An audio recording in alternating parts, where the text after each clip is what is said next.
Some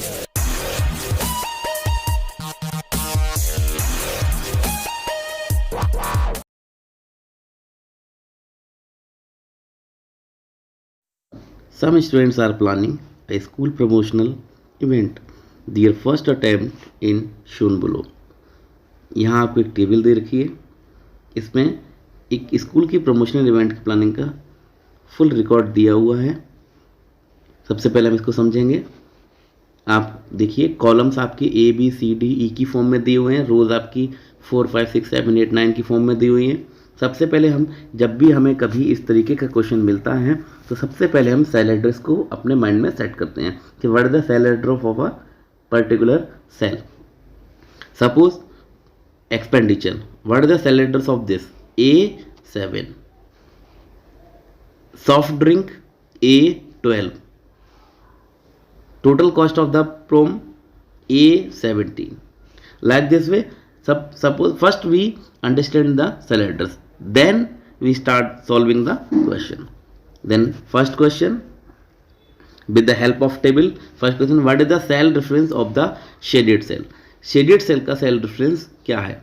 तो simply हम जाएंगे कॉलम में, हम काउंट करेंगे, इंटरसेक्शन पॉइंट हमें लेना है, शेडेड सेल हमें पता है ये रखा हुआ है यहाँ पे हमारा, तो A14 हमारा शेडेड सेल रेफरेंस है। नेक्स्ट हम बात करते हैं second question, name the data oblique value types that have been used in this spreadsheet. इस स्प्रेडशीट में कितने टाइप्स के डाटा का यूज़ हुआ है? देखिए हमारा नंबर भी यूज हुआ है 5700, 1250, 550 like that. Then text, expenditure, coach hire, this is and the formula. Total cost of the prom, ये टोटल आपका आ गया है। कॉस्ट पर स्टूडेंट, ये भी आपका टोटल है। तो हमारे तीनों इसमें यूज हुए हैं। नेक्स्ट हम बात करते हैं question third, what formula has been use to calculate the cost per student in D19। D19 में जो हमने फॉर्मूला यूज़ किया है वो क्या यूज़ किया है? तो हमने यूज़ किया है, हमने क्या किया है, डी की टोटल कॉस्ट जो हमारी है उसमें हमने 150 का डिवाइडेशन कर दिया है, ठीक है। तो D17/150 ये फॉर्मूला हमने यूज़ किया है इसमें। नेक्स्ट हम बात करेंगे, तो यानी जो टोटल कॉस्ट ऑफ द प्रोम है, प्रमोशनल जो आपकी है, वो उसमें हमने टोटल का क्या किया है, हमने 150 का इसमें डिवाइडेशन कर दिया है, तो ये हमारा कॉस्ट पर स्टूडेंट निकल आया है। नेक्स्ट हम बात करते हैं क्वेश्चन नंबर 4 की। तो many students say that at most they will be pay 500, how much money would be raised by collection? Say you have to enter this in cell D21. What would you enter? D5 number of students paying 150. ये कह रहे हैं कि many students say that at the most they will pay 500, यानी बहुत सारे student कह रहे हैं कि वो मोस्टली 500 पे करेंगे। How much money would be raised by collection, यानी अगर 500 पे करते हैं तो कितनी मनी आ जाएगी बच्चों के पास? यानी टोटल 150 स्टूडेंट्स हैं और हर बच्चा 500 रुपीज़ अगर कर रहा है तो टोटल अमाउंट कितना आ जाएगा, ठीक है। तो D21 में हमें ये मेंशन करना है। तो सिंपल आप क्या करेंगे, इस फॉर्मूला D5 यानी टोटल नंबर ऑफ स्टूडेंट जो पेइंग हैं वाले हमारे 150 हैं और कितना पेमेंट कर रहे हैं 500, तो हम क्या करेंगे 150 में 500 का मल्टीप्लाई कर देंगे, यानी D5 में आप देखेंगे हमारी रखी हुई है वैल्यू 150, तो D5 × 500, तो हमारे जो कलेक्शन है 500 के बेस पे वो निकल आएगा नंबर ऑफ स्टूडेंट्स का। नेक्स्ट क्वेश्चन बात करते हैं, student D22 how much extra money we raised other than collection. तो हम क्या करेंगे, अपना D17 - D21 यानी जो हमारा टोटल कलेक्शन हमारे पास आया है उसमें से हम क्या करेंगे, जो 500 कलेक्शन जो नंबर ऑफ स्टूडेंट्स ने दिया है उसको हम माइनस कर देंगे, तो हमारा टोटल निकल आएगा, रेस्ट मनी जो एक्स्ट्रा मनी हमारी वो निकल आएगी। नेक्स्ट हम बात करते हैं सेकंड क्वेश्चन की।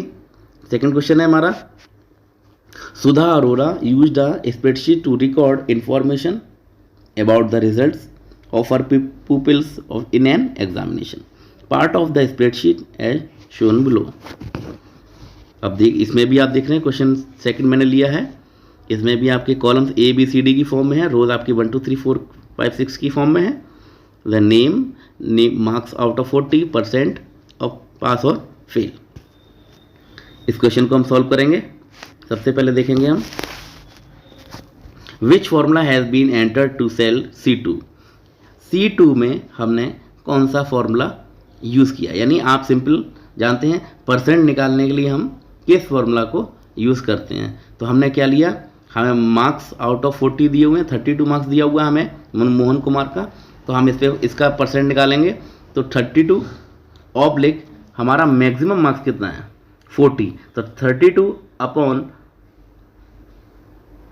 40 इंटू 100 जब हम एंटर करेंगे तो हमारा परसेंट निकल के आ जाएगा। हम अदर का भी ऐसे ही परसेंट निकाल सकते हैं, क्योंकि हमारे पास आउट ऑफ मार्क्स दिया हुआ है, मैक्सिमम और मिनिमम दिया हुआ है, तो हम परसेंट ऑलवेज हम परसेंट 100 पे निकालते हैं। तो हम इस बेस पे इस फॉर्मूले को पुट कर देंगे। सेकंड क्वेश्चन की हम बात करते हैं, which spreadsheet function would save time when entering the other formula in C.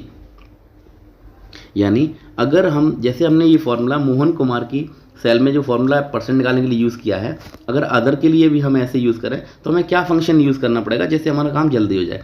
Simple, हम कुछ नहीं करेंगे, इसी फॉर्मूले को हम क्लिक करेंगे इस पर, और राइट हैंड पे कॉर्नर पे अब हम अपना कर्सर रखेंगे तो कर्सर हमारा प्लस की फॉर्म में आ जाएगा, और हम लेफ्ट बटन से क्लिक करके ड्रैग कर देंगे तो हमारा ये फॉर्मूला अदर सेल्स पे भी, यानी अदर जो भी हमारे हैं स्टूडेंट्स उन पे भी अप्लाई हो जाएगा। This is the means the answer is replication through fill and fill. Simple, हम फिल एंड फिल से ड्रैग कर देंगे इसको तो अदर पे भी ये अप्लाई हो जाएगा।